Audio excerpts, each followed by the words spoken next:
If you're a business owner and you are just posting content, then you need this video. We're going to look at today, what is a marketing funnel? From scroll to sale to scale. I'm going to show you everything you need to know about marketing funnels.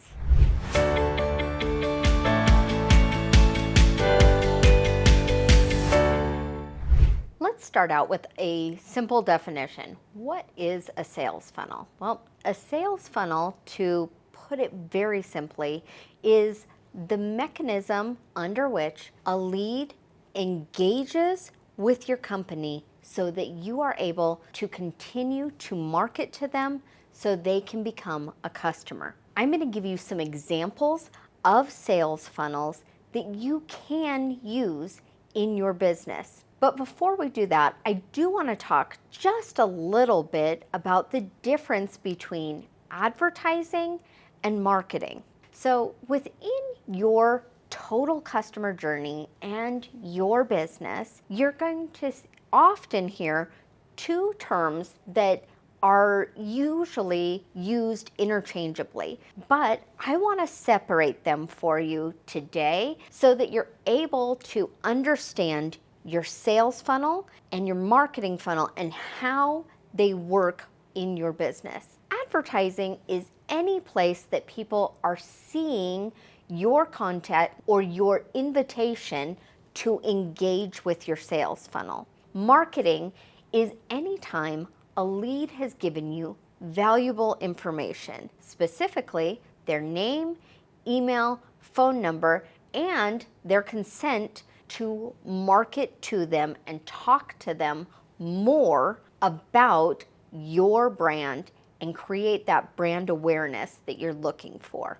So let's talk just a little bit about the types of sales funnels that you could implement within your business. Just a few are webinars, mini courses, challenges, PDF downloads, video sales letters or a VSL, ebooks, and then various analyzers and tools. It could also include things like surveys or an application funnel. Once you have selected a sales funnel that you feel like is going to speak to your ideal customer or be able to be a valuable resource to your ideal customer that can relieve their pain that they are experiencing in order for them to be a customer with your business. Once you've selected the right sales funnel for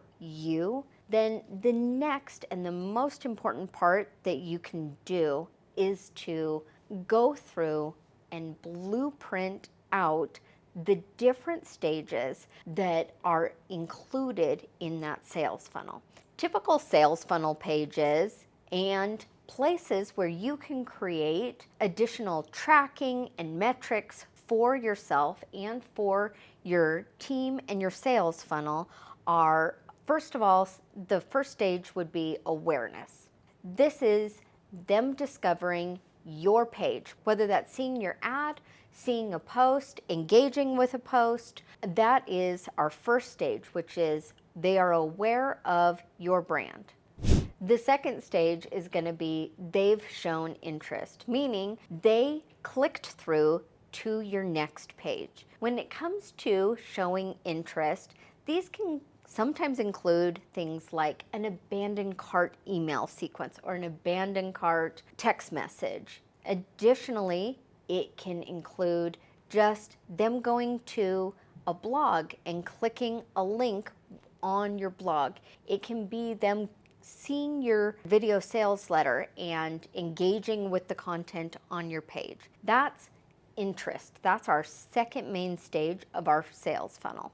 The third stage is what I would call the decision stage. This is where the customer is making the decision to move forward and engage with you further. If we were talking about a webinar, the decision page would be not them registering for the webinar, it would be them showing up to the webinar. They're there to make a decision and evaluate options. The fourth stage is action. This is where they are taking action to become a customer or to move forward in your sales process. This could include things like they've set a consultation appointment, or they have gone through to make a purchase, or to fill out an application. It can include a number of different things, but that's where they have taken action to move forward.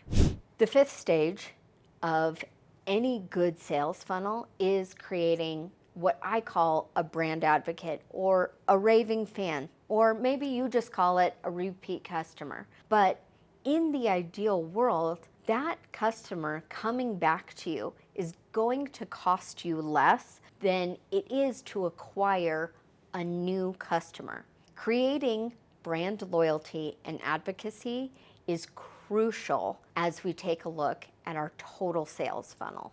Each and every stage is going to have a purpose. It's also going to have a different set of messaging within the content that our lead is seeing throughout this process.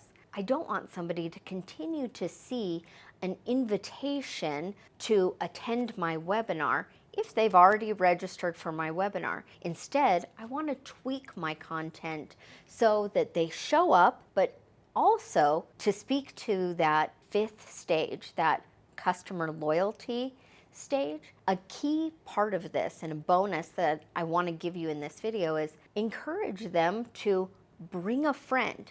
Everything's funner with a friend, so bring a friend.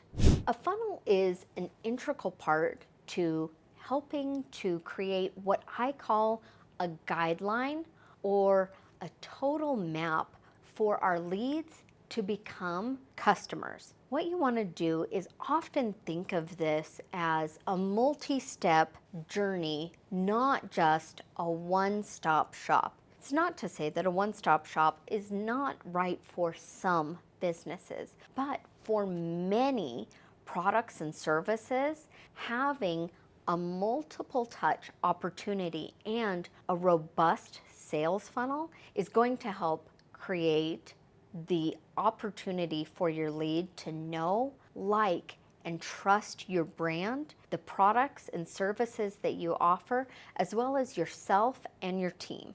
It's important to remember that funnels help you to guide your customer instead of guessing at what it is they want. Always remember, when it comes to building out a robust sales funnel, I do want you to remember that simplicity scales and complexity fails.